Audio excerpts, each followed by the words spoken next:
একটা অত্যন্ত গুরুত্বপূর্ণ দিন, আনন্দের দিন। আমরা গত 1.5 বছর ধরে এই দিনটার অপেক্ষায় ছিলাম, একটা সুষ্ঠু নির্বাচন। আজকে আলহামদুলিল্লাহ সেই নির্বাচন হতে যাচ্ছে। সকাল থেকেই সারা দেশে অত্যন্ত শান্তিপূর্ণ অবস্থা বিরাজ করছে এবং ভোটের একটা অনুকূল পরিবেশ বিরাজ করছে। আমি সকালেই খুব খবর নিয়েছি সারা বাংলাদেশের কোথায় কি হচ্ছে। আমার কাছে যে খবর সেটা হচ্ছে যে অত্যন্ত শান্তিপূর্ণভাবে নির্বাচন চলছে।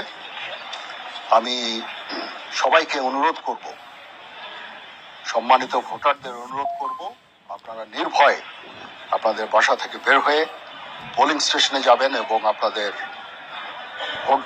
ভোট দেবেন। এটা আমাদের জন্য অত্যন্ত গুরুত্বপূর্ণ দিন। আর যারা ভোট